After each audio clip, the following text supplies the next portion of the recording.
Computer science YouTube channel. তোমরা দেখতেই পাচ্ছ আজকের ট্রিক্স শিখবো আমরা। এই ট্রিক্স জানা থাকলে যে কোনো কম্পিটিটিভ পরীক্ষার ক্ষেত্রে খুব সহজেই তোমরা বর্গ করতে পারবে।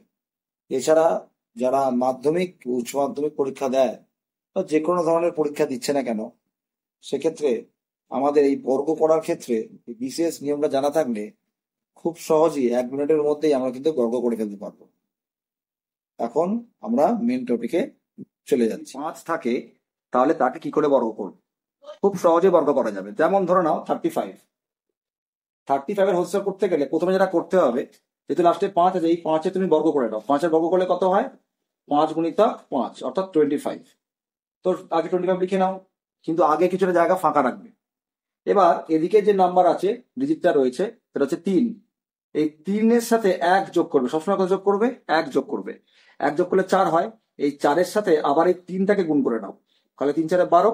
এই 12টা আগে বসিয়ে দাও, তাহলেই পেয়ে যাবে তুমি 35-এর হোল স্কোয়ার, অর্থাৎ 25-এর বর্গ করলে 1225 পেয়ে যাবে। তেমনি ভাবে আমি যদি আরেকটা করি, ধরো 85 আছে, 85-এর হোল স্কোয়ার, তাহলে দেখো আবার 5-এর স্কোয়ার করবো 25, তারপর 8-এ কি করবো? 8-এর সাথে 1 যোগ করবো, 9, 9-এর সাথে এই 8টাকে আবার গুণ করবো, 8 9 72, আগে 72 লিখবো, ইজিলি আমার এই বর্গ হয়ে যাবে।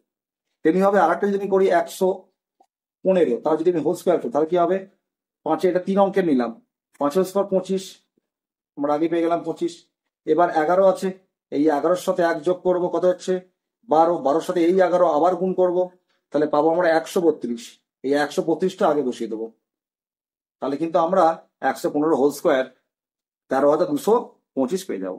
তোমাদের বাড়িতে এটা করার জন্য দিলাম, সেটা হচ্ছে 175 তার হোল স্কোয়ার কত হবে তোমরা করবে।